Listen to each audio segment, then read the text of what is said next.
Let me tell you a little bit about me for those I haven't had the chance to meet yet.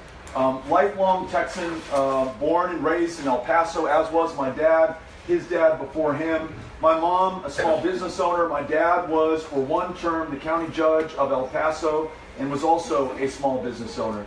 I was educated in the public schools of El Paso, had the fortune, don't hold it against me, of being educated at Columbia University in New York, where with the help of grants, student loans, and work-study jobs, and my parents taking out some loans themselves, we were able to afford an education that gave me some really wonderful opportunities in life. Came back to El Paso, started a small business with some friends in 1999, doing technology, web services, and online software, precisely the kind of business and the kinds of high-skill, high-wage jobs that you don't expect to find in one of the very poorest communities in the United States. But if you give people a chance, there's no stopping what they're going to do, and we found that to be the case with our small business. We had about 12 to 15 full-time employees at any given time, doing great work for clients on both sides of the border. Served for a little while in the City Council of El Paso, which actually compared to Congress was far more effective to get done. We can't even name a post office in Congress. In the City Council in El Paso, with 7 other colleagues, having to find consensus, common ground on setting the budget, balancing it every single year. I was on the City Council, setting the tax rate, deciding what we were going to pay the fire department, the police department, the parks department, managing the water, the wastewater, the sewage. All of that stuff we got done by putting our differences aside and putting the community first. That is the way that I've tried to serve in the United States Congress. I've been there 5 years.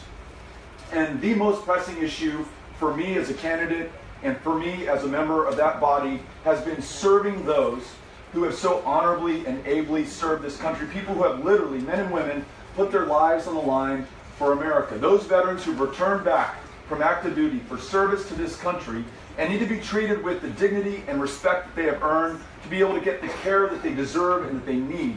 Let me tell you what was happening in El Paso when I was elected. We had the worst wait times for a veteran to be able to get in to see a mental health care provider, a psychiatrist, and a psychologist who would make the necessary positive difference in their life, and frankly, amidst a suicide crisis among veterans, would save their life.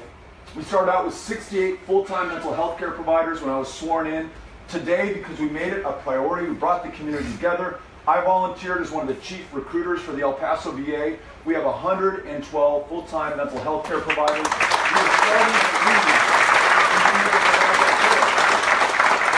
But I also did something unusual when I was sworn in 2013. I asked to be a member of the House Veterans Affairs Committee. Typically that is a place you are sent to when you're being punished for having messed up with the party bosses and the leadership.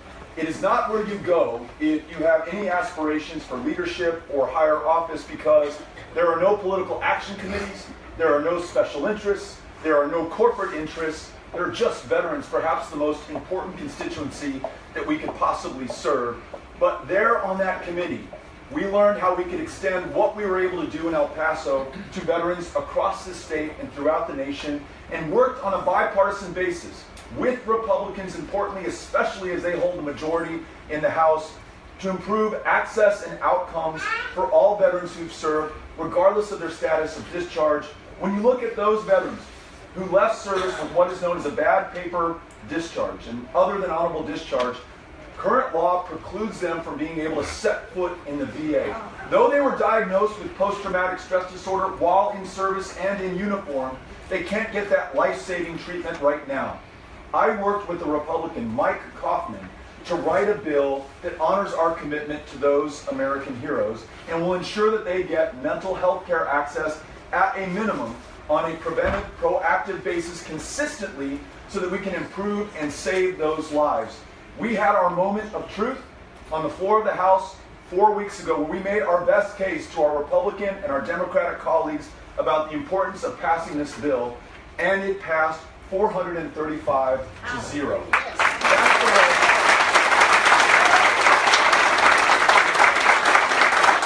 That's the way that we should be getting anything that we care about done in this country, whether it's health care, ensuring that it's not a function of luck or circumstance or privilege, but a basic human right that each one of us can depend on. It's got to be Democrats and Republicans working together.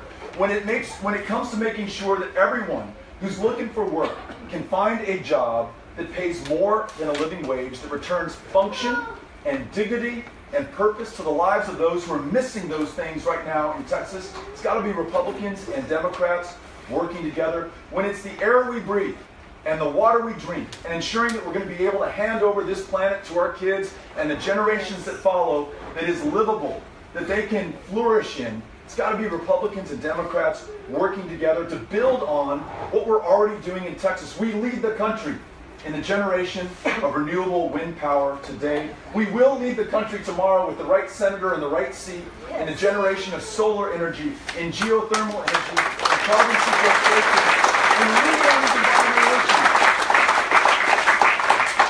And let me ask this, because these are the unsung heroes of this state right now. Do I have any public school teachers or librarians or therapists or counselors, those who are active or retired? Let me first say thank you for your public service.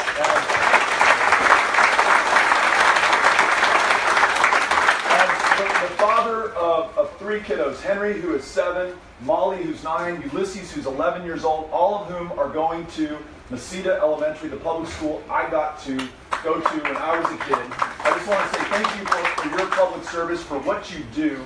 And I want to let you know that I've got your back. And this is another issue that cuts across party lines. We were in one of these unlikely places to find a Democratic candidate for the United States Senate in Henrietta, Texas, talking to a family of Republicans who were concerned about the future of the state just as much as I was.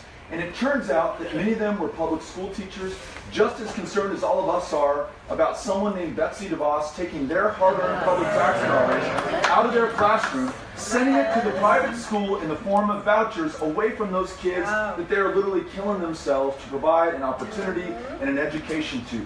That is something that is a Texas value of making sure that public education works for all of us. I'll share with you, we named our son Ulysses because we didn't have the guts to name him Odysseus. Reading the Odyssey in high school opened doors and windows and opportunities for me that I otherwise would not have had. The teacher who took the time to walk us through that book, every single word, every single page, made a huge difference in my life. At El Paso High, the last time we checked, they are now reading the abridged version of the Odyssey, not the full book, because they have to set aside so many days for standardized, high-pressure, high-stakes tests and the prep that goes along with them. We have absolutely turned our priorities upside down, and we do that at our peril. We need to have the backs of our teachers, allow them to teach to children and not to the test. We will have a much stronger Texas, a stronger economy, stronger kids, and stronger future leaders if we do that, and we got to do that on a bipartisan basis.